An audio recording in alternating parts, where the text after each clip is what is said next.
Hello everybody, welcome to Sin City Living. My name is Jason. I'll be bringing you today's episode. Please hit the like and subscribe button, and as always we give our shout out of appreciation to all of our patrons. We appreciate all the tips and support. We're hoping to use it to add more games to the channel such as roulette. And if you're curious about it, just go ahead and check the description of the video down below.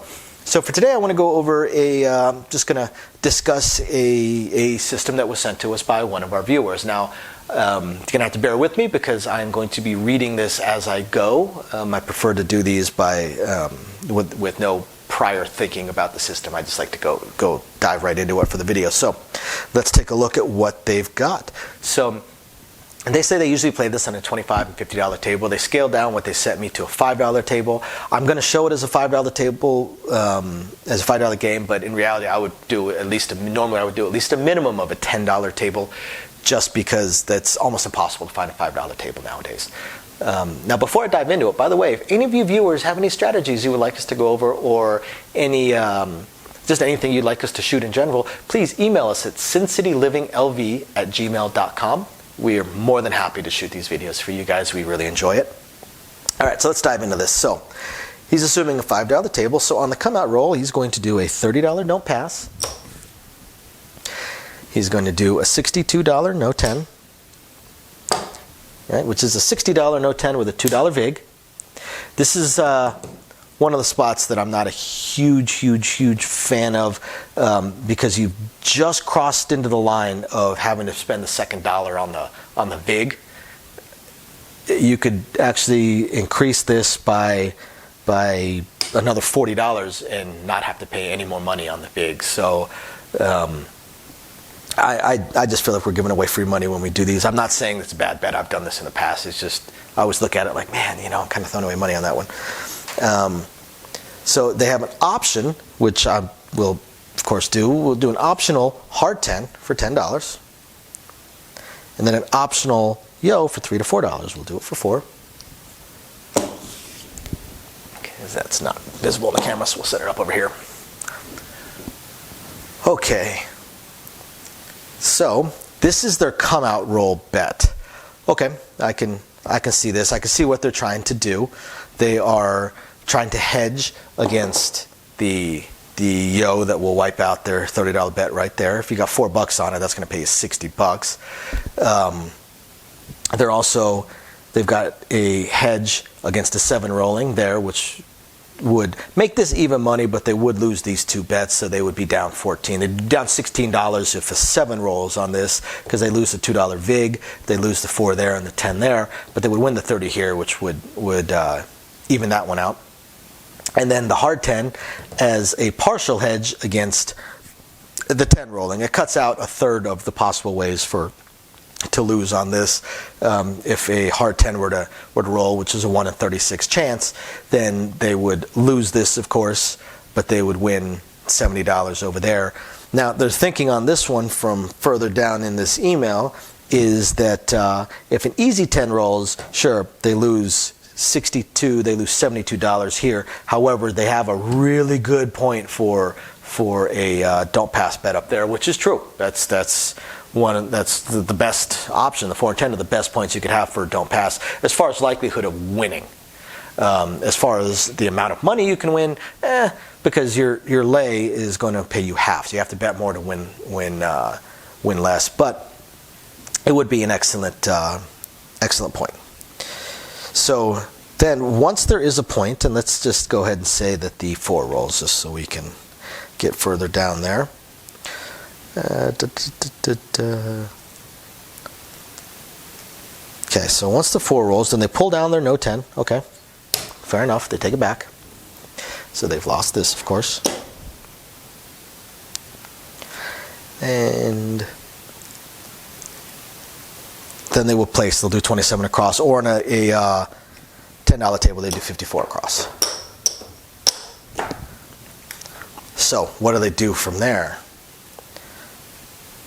So for the next 3 to 5 rolls, depending on how much you want to risk, you full press each place every time something rolls. And press however you wish to. If you want to full press just that number, or if you want to cross press or do whatever, just put everything that you make for the next 3 to 5 rolls back into your bets. Once you're into the 5th or 6th total roll that doesn't have a 7, pull down your place bets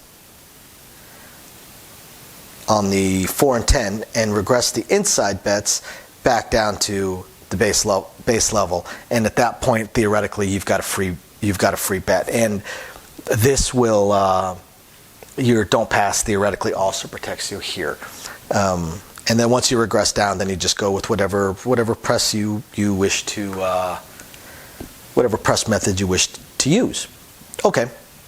All right. This is actually super common. I see this a lot lately. The no 10 or no 4 come out hedge is it's actually super common lately, along with the hard 10 hedge on your no 10 and the yo hedge on your don't pass. Theoretically, the no 10 and the yo hedge is your don't pass. Super common. I see this all the time. And then combined with the regression with the down on the lay, and then place bets with regression. Yes, this is something I see a lot lately. It's not bad. It's not bad in its theoretical. It's definitely a grind. It's a grind strategy. The downside to this, especially going for the 3 to 5 rolls, is that half the time you're going to lose your inside and win on your don't pass a lot. So you'll win a little bit of money, but that's what makes it kind of a grinder strategy, is that for the most part you're going to be winning very small amounts of money a lot. Some of the things I'm not a huge fan of, I'm not a fan of doing hedges of yos or 7s. Just like I'm not a huge fan of doing crap checks and CNEs on the come out roll, because the odds are against you. Every time you win it, you've lost it far more times than you won it. So you're just giving away money on that. Just pick a side, pick your side and just take your chances as far as the come out roll goes. Although that is a dangerous spot for the come out roll, the don't pass. So many different ways of losing it. And then the regression down, this has a decent number of movements right at first, but then after that it's fairly basic. So this is not going to be one of those that the dealers are going to be like, oh my god, what a pain in the butt. It's got a lot of parts right at the beginning. All the various hedges are fine. Like I said, I see this a lot, and the only thing I can really say to this one is figure out how much you want to win and make it a reasonable amount. Always look at like a multiplier of your buy-in. If you buy in for $200, decide that if I'm up 50% or double or triple. If I bought in for $200 and I've got 300 in front of me, I'm going to leave. Or I got 400 in front of me, I'm going to leave. Pick an amount and make that your stopping point. I've seen almost identical to this probably half a dozen times every day for the last month. I have probably seen 2 players leave up using a strategy like this. Not because it doesn't work, because there's portions of it that absolutely work. Like any other strategy, there's no such thing as a foolproof strategy. And the grinder ones especially give you a long time to win little bits of money. If you win up to a certain point, take your money and go. You've won, you're ahead, it's a game, you're playing for fun. Set a limit and take your winnings. Because if you keep chasing the bigger and bigger winnings, the house edge is going to come into play. And I have no exaggeration, actually last night saw a guy playing the no 10 and set the point as a 10, winner 10, set the point as a 10, winner 10. It wiped out so much of their winnings so fast. So set yourself a spot and go for it. There's only one thing I'm not a fan of with this. The no 10 I typically see actually combined with a pass line bet. Be honest, not with a don't pass. Some people will. I do see a lot of people with the don't pass that will do a the occasional no 10 or something like that. But I more often than not see it going with a pass line bet, or somebody that's not playing either one at all, just going to play place bets inside.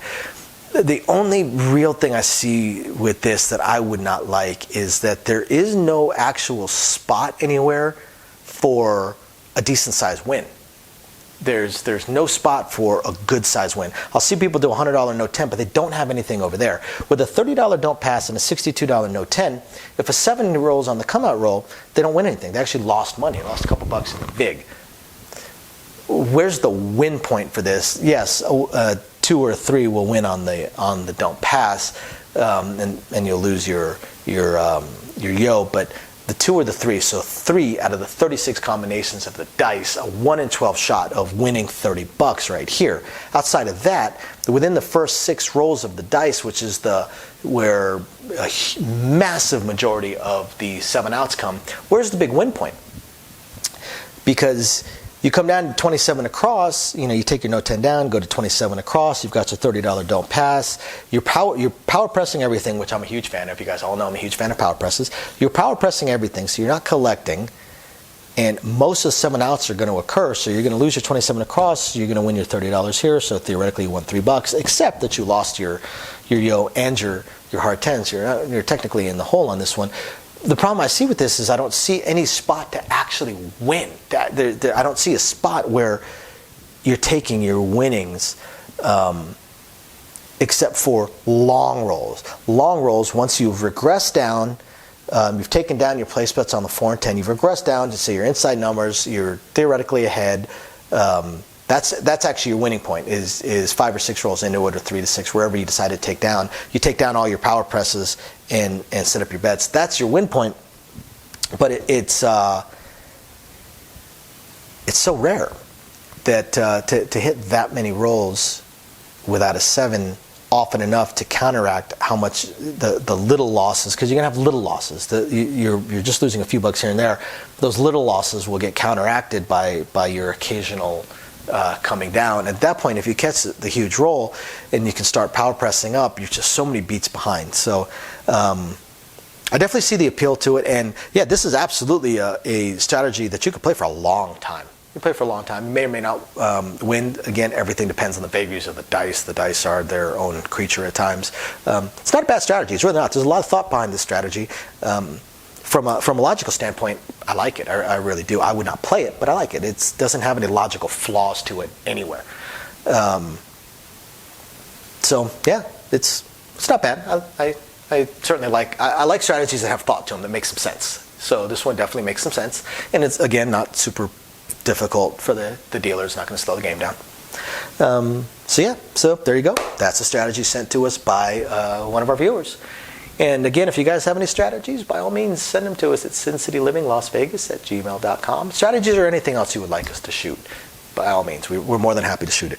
And again, my name is Jason with Sin City Living. Thanks a lot, folks. Catch you next time.